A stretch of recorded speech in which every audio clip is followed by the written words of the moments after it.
Passando aqui para dar uma palavrinha para nós.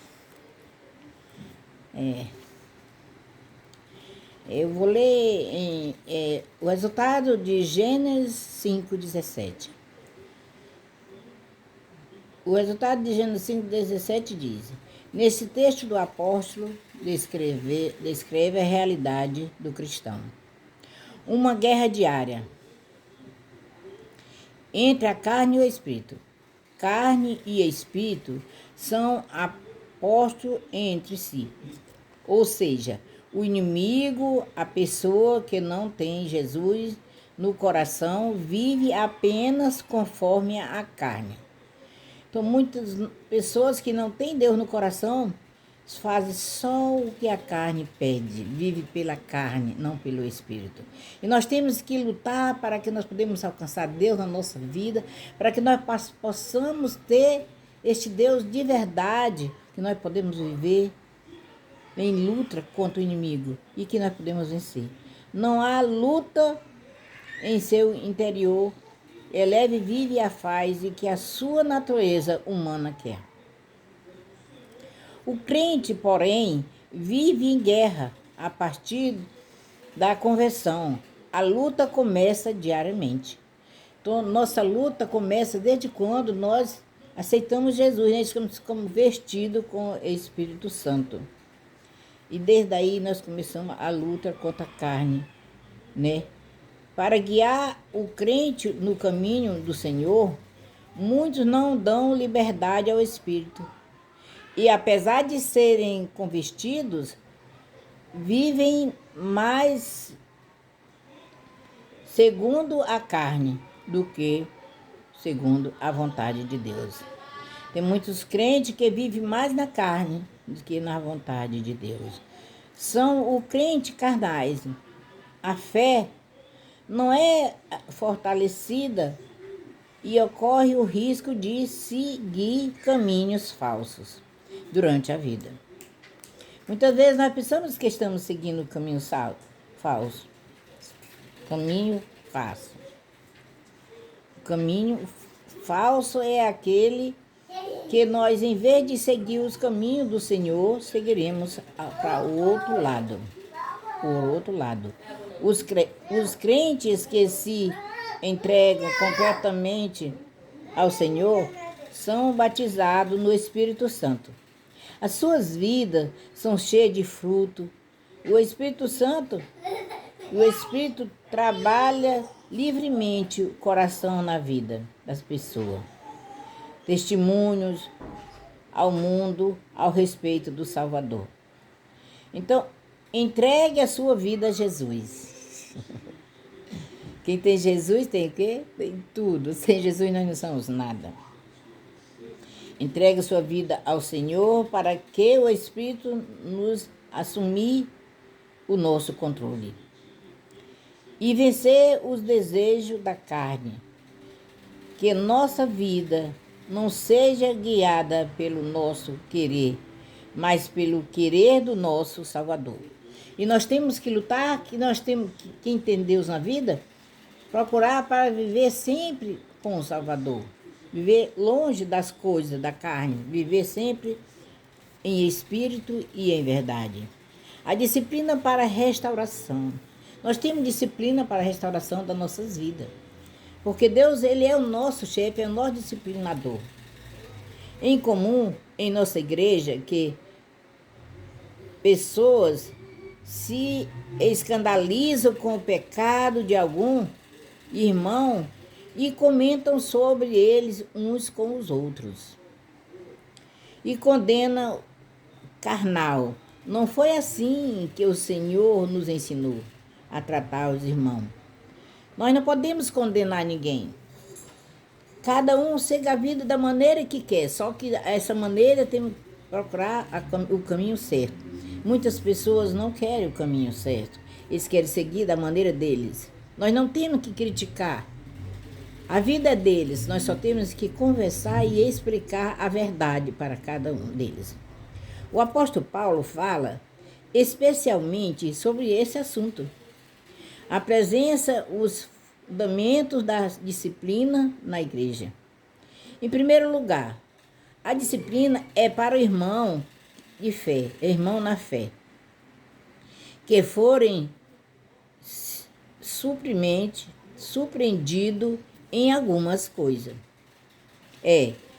Em segundo, ela deve ser exigida pelos espirituais,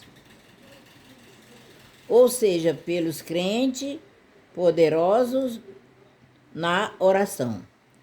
Nós que vivemos em oração, nós temos que sempre explicar para as pessoas o que nós sabemos que é certo e o que é errado.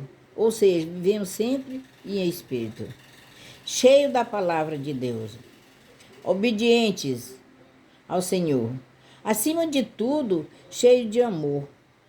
Nós temos que tratar as pessoas com amor. Muitas vezes nós tratamos as pessoas de qualquer maneira. As pessoas são grossas, nós somos muito mais. Não. A gente tem que tratar com amor, com carinho. Por mais que essas pessoas sejam grosseiras, seja uma pessoa totalmente diferente, nós temos que tentar colocar elas no caminho certo. Com calma, com palavra e obediente. A obediência ao Senhor, acima de tudo. Cheio de amor. Exortação deve ser feita com o espírito de brandura e umidade e com cuidado de guerra diante das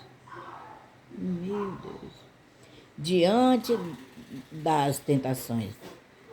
A finalidade da disciplina é humilhar, e humilhar é difamar ou excluir o crente. Muitas vezes, as pessoas difamam os outros, fica excluindo as pessoas. A sua finalidade é o perdão. Nós temos que perdoar, por mais que nós não estamos gostando da maneira do que está passando com as pessoas, com a gente, mas nós temos que, com calma, nós temos que pedir perdão, por mais que o erro não seja nosso, mas Deus nos perdoa. E para ajudar o irmão, confessar o seu pecado, arrepender-se. Receber o perdão é voltar para o caminho de Cristo. A igreja exige que os irmãos se ajudem manualmente, com amor. Nós temos que ajudar uns aos outros com amor. O amor é de Deus. Quando um cai, o outro ajuda para levantar. Quando o outro cai, o outro ajuda para levantar de novo. E quando um peca, o outro perdoa. E quando o pecador se arrepende, há festa no céu e restauração ao propósito de Deus. Nós temos só um pecado. O pessoal acha que pecados são diferentes. Não existe pecado diferente. Pensa que tem um pecadinho e um pecadão. Não, os pecados são iguais. Quando a gente deve uma conta para a pessoa, que eu estou fazendo essa comparação, que quando nós devemos uma pessoa e a pessoa fica cobrando, a gente não sabe o que fazer, meu Deus, queria se livrar tanto daquilo. É a mesma coisa que nós queremos fazer, se livrar do pecado. Eu quero falar para vocês que pecado não tem tamanho, pecados são igual. Você pega uma pedra grande e você joga ao fundo do mar.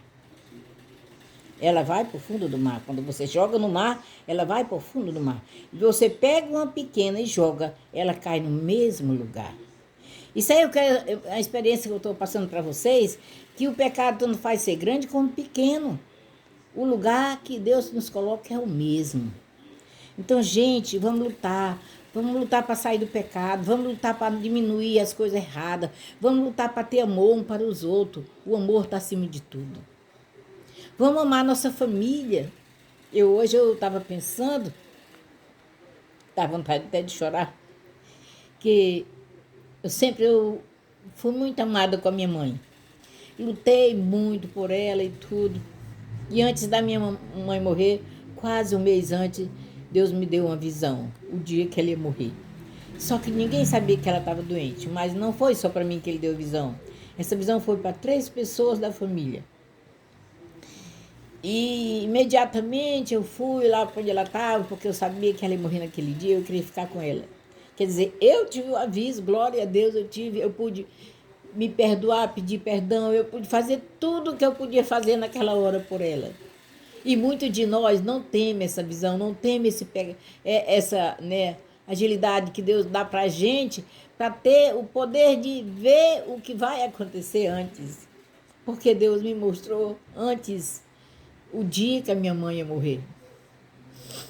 E eu fui lá para onde ela estava. E lá eu fiquei com ela até na hora que ela faleceu. E ali muitas coisas a gente tem que pedir perdão. Eu passo para você o seguinte, eu tive essa oportunidade de pedir perdão, falar tudo para minha mãe, algo que eu deveria ter falado antes. E as pessoas que não têm essa agilidade de falar com o pai, com mãe, com vó, com tio, pedir perdão do que faz, só joga coisa no rosto da gente, só joga coisa na cara. Muitas vezes nós somos quase batidos, porque as pessoas tratam a gente que nem trata qualquer outra coisa. Mas quando chega a hora da morte, vão chorar encostado no caixão, vão chorar lá no cemitério. Não é isso que tem que fazer. Nós temos que se pedir perdão antes, nós temos que se corrigir antes e ver que nós só temos aquelas pessoas naquele momento que ela se apaga, que ela fecha os olhos, acabou. Aí nós vamos se arrepender e vamos falar, meu Deus, eu poderia ter feito isso, eu podia ter feito aquilo, eu fui tão ruim para minha mãe, eu fui tão ruim para minha avó, eu fui tão ruim para o meu pai. E não tem mais jeito. É como que nós tenhamos jogado um copo de leite dentro de uma pia e aberto a torneira. E ali acabou. Então eu peço para vocês que estão fazendo coisas que não devem, coisas que pode ser perdoadas. Chegue perto da pessoa, peça perdão. Trate a sua mãe, trate o seu pai, trate seu irmão, trate seu amigo com amor. O amor está acima de tudo. Eu quero pedir perdão a algum que, se eu já fiz alguma coisa que não foi do agrado de vocês, que me perdoe.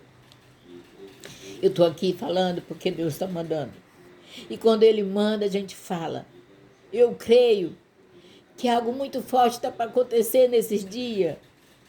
Então, gente, vamos se unir mais, vamos chegar mais perto. Nós estamos precisando dessas coisas, desse amor tão grande, esse amor que a gente tem que ter um pelo outro. Não vamos criticar, por favor. O amor está acima de tudo. Aqui, meu coração já está doendo. Eu quero agradecer por quantas coisas que já fiz. Quero agradecer se alguém aqui, pessoas que eu machuquei, me perdoe. Porque a gente não sabe qual é o dia que a gente vai. A gente não sabe, pode hoje, pode amanhã. E pode até demorar, né? Pessoas que a gente pensa que ainda tem longa vida. Às vezes é o dia que ele sai embora e chega a não falar mais com a gente. Quando a gente procura saber, já tem ido. Aí sim, eu podia não ter feito isso, não ter feito aquilo, não ter feito meu pai, minha mãe. Mas já está tarde. É como que você tenha derramado água na pia e só aberto a torneira. Como eu acabei de falar para vocês. E eu só tenho que agradecer a Deus por quantas coisas que Ele tem feito por mim. Porque sem Deus nós não somos nada, né? Nós temos que ter a bênção do céu. Deus quer nos dar toda sorte de bênção espiritual. Ele preenche o nosso vazio na alma, no coração. O apóstolo Paulo sentiu isto em sua vida, porque o Espírito Santo age livremente no seu coração. E ele pode agir no meu coração, no seu coração. Quem procura o Espírito Santo age, segura na mão dele e não deixa que se afaste. E quando buscar mundana, leva no um vazio. Não há alívio e paz. Quando nós procuramos coisa mundana, nós não levamos nada, somente um vazio. Mas quando a busca pelo o reino de Deus, em primeiro lugar, e lugar toda sorte de bênção é derramada no coração e na vida do crente, que foi liberto por Jesus Cristo e entregou sua vida a Ele. completa, a Deus não deixou falar nada, começar pelas bênçãos espirituais. Buscamos a Deus, são suas mãos estão cheias de bênção. Deus, ele está com a mão aberta, ele está com a mão estendida para nós, dizendo: eis-me aqui, filho, eis-me aqui, entregando a bênção para nós. E nós damos as costas, muitas vezes não ligamos para as bênçãos que Deus está entregando para nós. Deus quer preencher o vazio da nossa alma por causa da sua infinita e findável misericórdia. O que seria de mim se eu não tivesse Deus na minha vida? Já sofri tanto, tanto, tanto. Mas Deus sempre coloca a mão sobre mim. Sempre Ele me levanta. Sempre Ele diz: filha, eis-me aqui para cuidar de ti. Eu só tenho que te agradecer. Eu te agradeço, meu Pai, por tudo que tu tem feito. E que tu venha abençoar cada dia mais a nossa família, o nosso lar. Abençoar as igrejas, unir um com os outros. E tirar toda a epidemia das cidades. Que a partir de hoje as bênçãos venham. Eu apresento a ti toda a minha família, Pai. E a minha filha que vai fazer uma cirurgia nesse mês agora que vem. Que essa cirurgia não chegue a ser feita pelo homem, que o Espírito Santo de Deus chegue até lá e coloque a mão sobre ela. E quando o homem chegar para fazer a cirurgia, o Espírito Santo de Deus já tem feito. Porque ela vai ser curada, ela já está curada para a honra e glória de Jesus. Eu declaro a bênção na vida das pessoas. Eu declaro a bênção na vida da minha filha que está enferma. Que a partir de hoje eu declaro ela curada para a honra e glória de Jesus, Pai. Toda a nossa família está nas tuas mãos. Toda a cidade de Rio Branco, todo o estado do Acre, o Brasil e o mundo. Que tu possa, Senhor, colocar a tua mão santa. Não deixa, Pai, não deixa que nada de errado venha acontecer. Eu creio, Pai, que tu está me ouvindo. E desde já, Pai, eu quero te agradecer pela palavra que foi lida, pela palavra que tu colocou para nós, e que através de ti, Senhor, as bênçãos virão em todo o estado do Acre, do Brasil e o mundo inteiro. Em nome de Jesus, eu te agradeço, Pai. Eu te agradeço em nome do Pai, e do Filho, e do Espírito Santo. Obrigado, Jesus. Obrigado, Espírito Santo. Obrigado por tudo, Pai. Obrigado pelas nossas vidas. Obrigado porque já tive a pandemia 4 vezes e eu estou de pé. Obrigado por quantas enfermidades que já passou por mim. Eu estou curada porque tu me curaste. Eu só tenho que te agradecer, Pai. Mais uma vez eu te agradeço. Obrigado, Jesus. Amém. Amém. Glória a Deus.